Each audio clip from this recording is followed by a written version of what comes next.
my And God. keep in mind that if you're using black lights, Yeah. they pick up bacteria. So you need to be illuminating pick a up clean space. bacteria. Don't use black lighting to theme your bathroom. So It's a bad all those, idea. All those bodily fluids, all those things like that. Probably one of the worst shocks I ever Don't had use in my so life. so what you're telling me, Jeannie, is don't use a black light where bodily fluids are involved. Yes. Yes.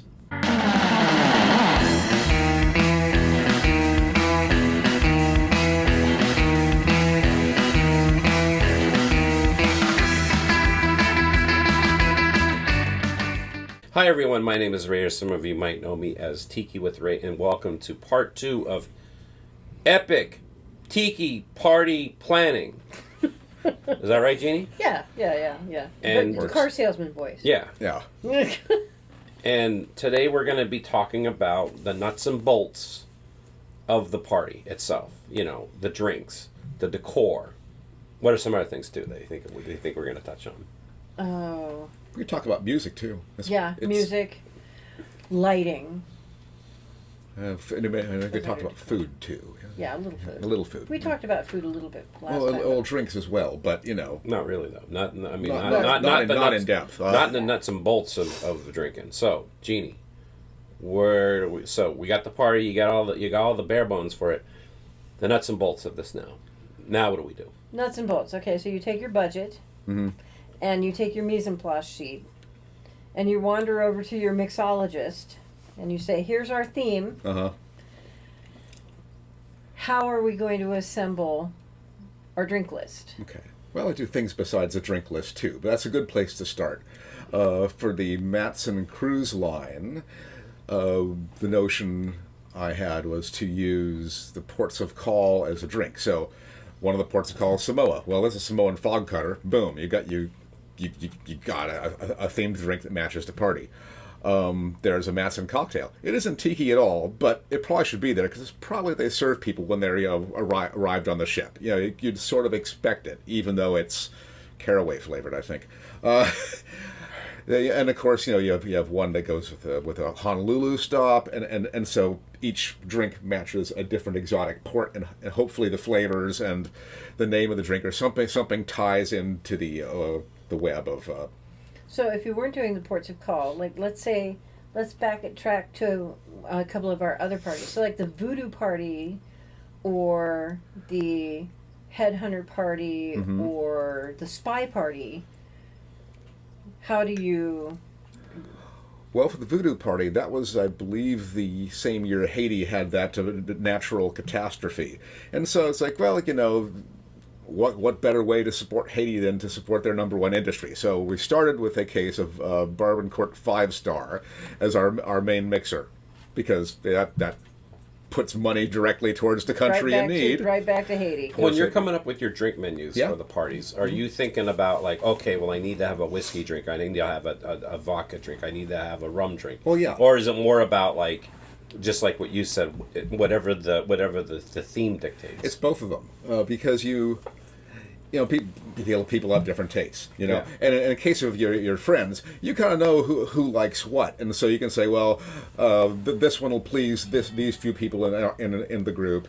This will please these certain others. In a large group where you can't possibly know everybody's individual taste. Yeah. It just Granted, tiki drinks are frequently rum-based, but always try to have at least a few drinks on there that aren't. Throw in a port light or whatever. Saying it's bourbon-based. Throw in a gin drink.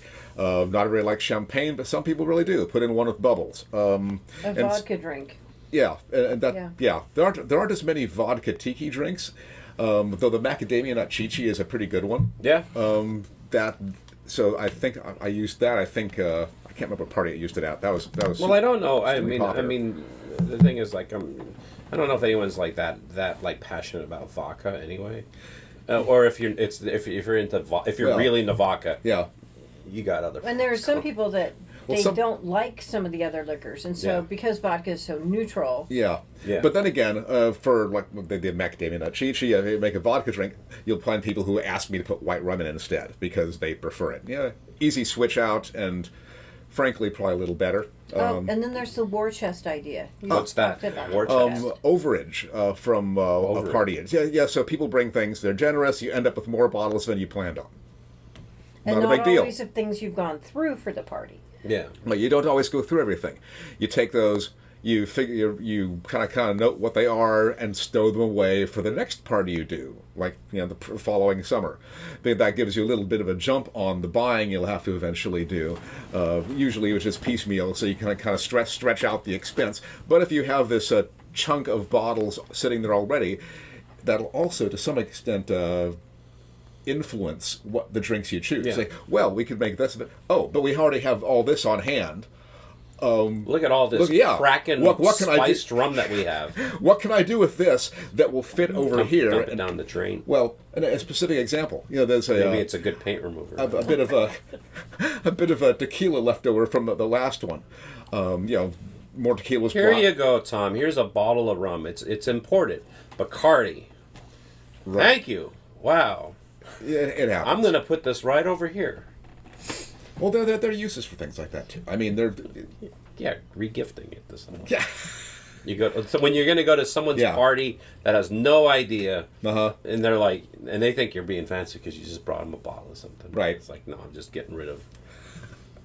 Yeah, but Well, it can also take the place of the lemon extract when you're flaming something. right. The point of this joke is don't bring Kraken.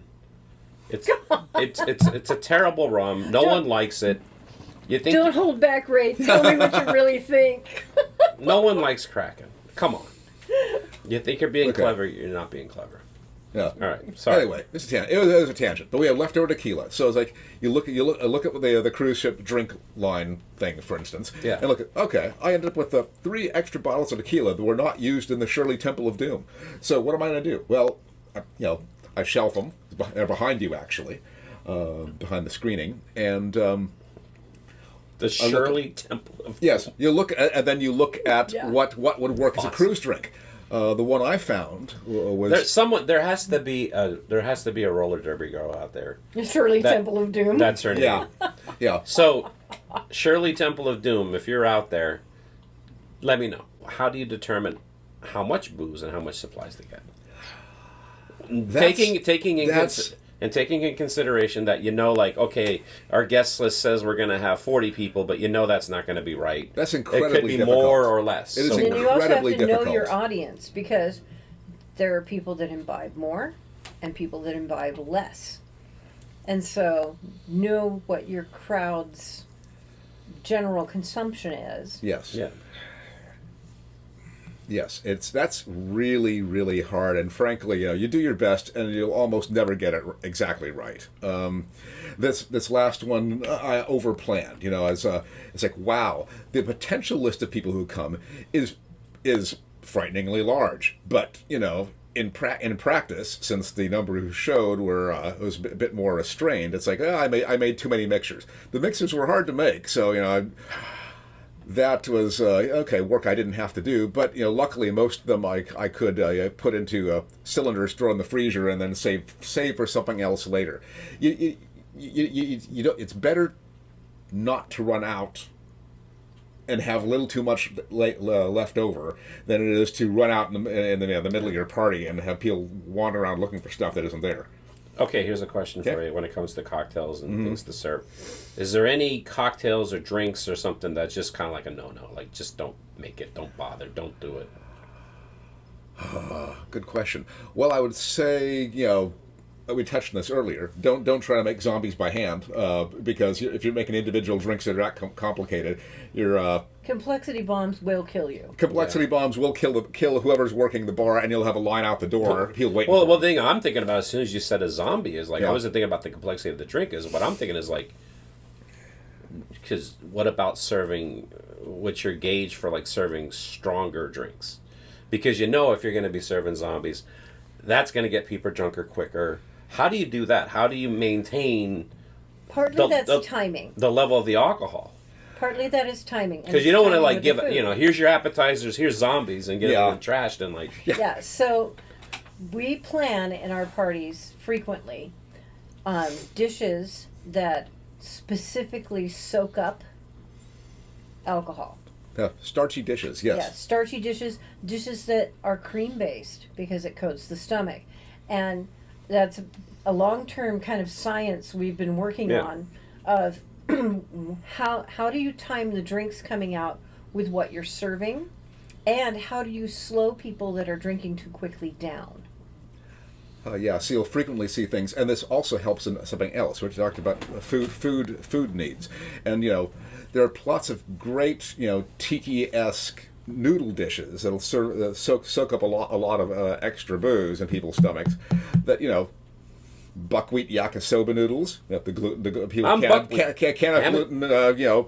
All good. Rice noodles. So it not only helps you with guests with particular needs. It also having all that starch around helps people not imbibe too much too quickly. Yeah, we've always made one of the big things you need to think about when you're serving alcohol at parties is how you're gonna time your guests. Yeah.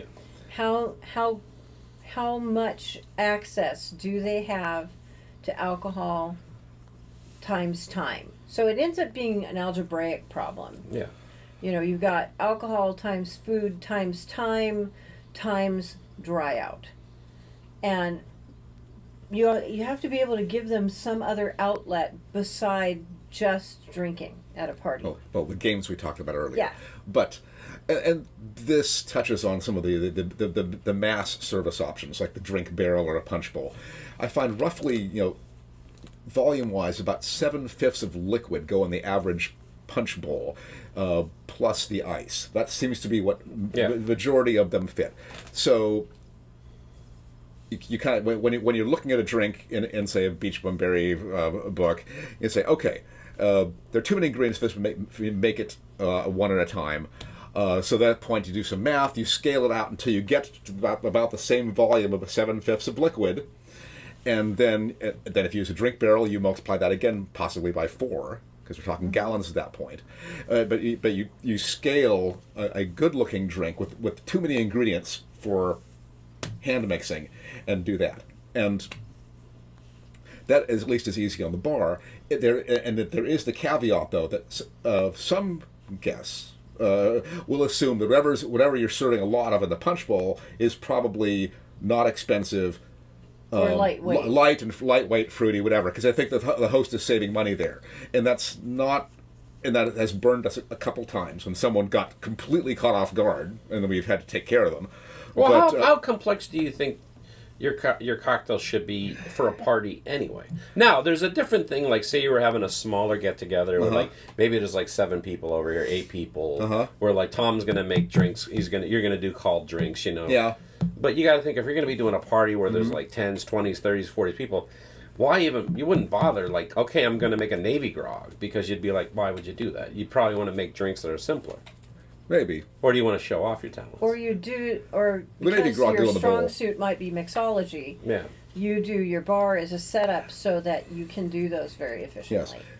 But most people... Or is that something that you do? I mean, I don't know. I mean, like, a lot of your times your parties have been blurred. Are you behind the bar yourself doing like more of like the call drinks, but then you have someone like someone else doing like the more blended drinks that are already pre-made? We tried that one year. How'd that go? It worked okay. I mean, we didn't repeat it, but it worked okay. The ice block was interesting. The notion there was to spell off the bar by giving people another outlet, which was fun and interactive and what have you. Yeah. And that was sort of a two-edged sword, really, because we found that day and the next day that in many cases people are just pouring themselves drinks to the luge while waiting in line to go to the bar, and didn't actually slow down the custom there at all. So it was a fun idea. It was awesome. Did it do what I expected it to do functionally in the party? Not really. And that's when we started integrating the shows and things like that. Yeah. To distract people from their only mission being, what is my next drink going to be? Let's talk about distraction. Let's talk about decor. Let's talk about, okay, you're going to set up this party. Now obviously, you have a tiki bar. Right. So for a lot of people... For the first 16 years or more that that we were is the throwing these decor. parties, we didn't. Yeah. Yeah, the most on a budget, and if you don't have a So if you need to tiki learn how to bar- make a tiki bar, well, I guess that would be like That's a whole different other- episode. That's a whole different episode. yeah, but yeah, music and lighting are the most important things if you have nothing else. Yeah. Lighting is key. Music is essential. If you have those two things, then the rest of the decor is icing on the cake. Well, what can to you some- do? to What some can you extent. do for lighting? I mean, like say you don't have a tiki bar. Where Okay, well, here's just a cheap idea. So about this time of year, because we're in the fall, Yep. people are gearing up for Halloween. Yep. They have made specialty lighting that used to be devices only DJs had accessible now. Yeah. So LEDs have really changed everything. Yeah. Yes. Because now you don't have to worry about 400 watts. Yes, I have a Yeah. couple of those DJ machines from when we were in the Did you early used to days be when a we were doing DJ? this. No, I didn't. Not for real. Were you DJT? What? No. No, No, but I he have would a- actually assemble the playlist. Yes. Music is deeply essential, and so the lighting, you can pick up those manipulators like the ones that look like a flame moving Yeah. through stuff. Yeah. They now have LEDs where it looks like a realistic flame behind. You've got it behind a screen. There are light filters. Like we have a DJ machine called an Abyss. That's You- an old school. That's an old school one. It's a good machine, but it's heavy and and it's power hungry. yes. The first one of the first parties I used it at, I had the whole basement lit up and going and party time. And literally the first time I turned the blender on, it was just too much, and everything went out. And that party was Tiki Under the Sea. Yes. So I was So- using the water effect from the abyss and broadcasting this kind of So you rippling walked wave into effect. the basement in Yeah. the bar, and there was black-lit sea creatures and jellyfish hanging from the ceiling, done out of stuff like literally bubble wrap on lights and stuff. And iridescent streamers. And iridescent streamers. The jellyfish. And then the black light would shine on them, and it would imply movement. And then we had the abyss going, so it looked like you were underneath the water. And looking Yeah. up at a rippling surface. When you're setting up like you got your lighting going on. Mm-hmm. No, I know it's like you usually have like one anchor piece that's going to anchor the decor. There's usually one really spectacular thing Yeah. that is a focus. Yeah. So like when the year we did the undersea, we had all of these. I don't know if they've seen it in other pictures with our bar, but we have these LED flowers Yeah. that hang from the ceiling. What we did was we wrapped those things in bubble wrap with other streamers and that coming off Right. them. They all became a forest of jellyfish over your head. It was super cheap, but it completely made you believe you were under the sea. Yeah, but we kind of covered that. And so, but a focal point. Yes. The jellyfish became a focal point, and then we Like had the ice other wedge. hanging items that had been highlighted in black light stuff, so that you came through a forest of sea stuff, and like Mm-hmm. we had leftover film, see-through film that was green, was made into seaweeds and other things like that people actually moved through in the decor. Or like one big swinger the year we did Kong, Yeah. giant ape on the roof, and we did the village of those that worshipped Kong on the Yeah. island, and that's where the rest of the decor idea came Yeah. from. So, Skulls start on with poles, the anchor, Yeah. and then work Yeah. down from there. Right, and the anchor can also be your food. Okay. For instance, Cthulhu. Cthulhu, and I was there. Yeah. Okay. So you have with a roast pig. 'Cause we have often found that as canapes, fussy, take up a lot of time. One big shock and awe food item is actually a lot less work. Roasting a pig is less work than making a lot of canapes. Really. And so Cthulhu, what do? You have a pig with some grilled octopus tentacles erupting from all of its orifices, and crab along legs. with I remember. crab legs coming out its abdomen. That is actually a focal Yeah, the piece. Kurthucken. And Yeah. the Kathucken. Yeah. But that's that. But So it that looked is like that they is were effectively serving part of aliens. it's Yeah. it's on part the of the table. decor. Is the food is part Yeah, I of the And remember. like the year we did the cannibal Oh party, God, yes. almost probably That was the focus at that year. least 50% of the budget went into recreating Yeah. Dr. Rockefeller cooked on a table.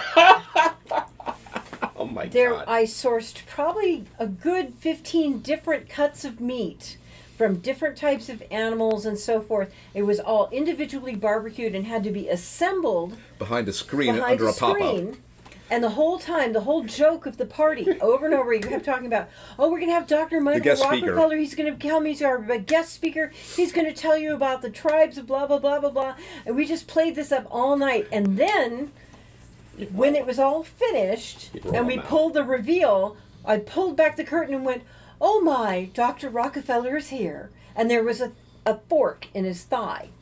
And we had assembled this entire cooked corpse, and it looked so real that some people just couldn't have dinner. So, but that was the focus. Yes. Yeah. So food and decor can overlap Yeah. easily. And then, well, no, it wasn't easy, but it certainly can be done. yeah, so it all, you can put budgetary resources Yeah. toward decor, but your decor is also your food. Yes, it's doing two jobs, which is a certain attractive efficiency to it. But we've discovered that without effective lighting and without music, the Yes. parties just don't move. Oh yeah, And so he'll curate a playlist, for example, yes, for every party. yeah, pretty much. I don't, yeah, and you could take a device and put it on random. I don't tend to like randomizers. You say, I want this kind of set, and just turn it loose. And I find that they're either the algorithms don't simulate randomness well enough for my taste, or the opposite problem. The randomizer doesn't really know how to. If you want the music to flow and not to have breaks that are jarring between songs, you want one song to be able to flow to the next in sort of an even stream. So what they're doing. So if you want reggae next to a piece of Yeah. heavy metal, for instance, you may put reggae next to a song by the Police, who often use a reggae beat. Yeah. And so then, even though one is like 80s rock and one is Caribbean, they'll still work. But a randomizing device doesn't do that. It can't key match between the songs as you're working through them, and it can't match the styles to make this nice, pleasant, hopefully danceable flow. But what I was talking about is when you're assembling your playlist, you go into the theme we're going to do, and the music matches not just the theme, but the mood you want people to feel. Yeah. So, like, the gathering music is going to have a different feel than your mainstay music, and then we have this kind of after dark sort of thing where things get a little weirder. But what you do is once again, it's tied time to for the your combustible theme. Edison. So to have like generic Tiki bar music going in the background of a cannibal party isn't going to work. You're going to No. want to find things with tribal rhythms. You're going to want to More drums. You're going to want to incorporate, like if our Hell in the Pacific party, all the music was from the period of the 30s, 30s and and 40s. 40s. And so it's keeping that theme involved and keeping people in suspended belief. So like when you go to Disneyland, every single land you walk through Yeah. has a curated playing list to transport you where you're going to go. Yeah. So you can tell if you've closed your eyes whether you're on Main Street, Tomorrowland, or Adventureland. The party needs to be the same way. Where are you? Where are Yeah. you in time? Where are you in location? Transport your guests. Because if you have a full-on James Bond party, but you've got non-James Bondy music going, Yeah. if you've moved out of the Mancini, if you've moved out of those big themes they use for the Bond films, your guests are going to mentally move out of your party. Yeah. And that was a particularly difficult one to compose, because a lot of Bond music is, frankly, it's relaxing and very casual, and they play it in elevators sometimes. And so it's like, if you want to have people dancing, it's like, wow, this is a problem. So for that, I worked with some of the actual James Bond's theme, but I had to cut in things from Val Kilmer's The Saint and Austin Powers to get the dance music going that still stayed within the Spy Party theme. Yeah, gotcha. So it's really it's all about tying back to your overarching theme, over and over, whether it's your lighting or your music. When you dive out of your theme, Yes. you lose that suspended belief. Yeah. Yeah. That your Well, guests you have. you shatter the escapist illusion, like the one pirate party we attended where they served an Italian dinner. It's like, what? Like, I know there's spaghetti westerns. I was not aware of spaghetti pirate movies. I guess so. Yeah. So there you have it. I think we talked about all the different things, all the different pieces to putting on Probably an most of epic them. tiki party. It's a pretty big subject. Yeah. Big Well, big you want to subject. throw a big party. Yeah. But everything that you were talking about, everything, all these little different aspects that you were talking about, reminds me of what makes a tiki bar a great tiki bar. A tiki bar is supposed to be transportive. It's supposed to put you essentially like in a time and a place, and you're going to use all the things that you use to create a party. Same thing: music, decor, food, drinks, lighting. All those things are the same thing. Yeah, you're right. It's just an So extension. the one piece that isn't like it is the interactive portion with your guests. Yeah. Playing with your guests, playing with your entertainment. Because, some of those best nights that you can remember going to a tiki bar, the hula girls might be playing. Yeah. Or, there's going to be, it's not static. You have to think of your party as kind of a living, breathing way to play with your guest. Yeah. So, there you go, everyone. Learn to play with your guests. It's like playing with your And food. don't use a black light. Especially in the bathroom.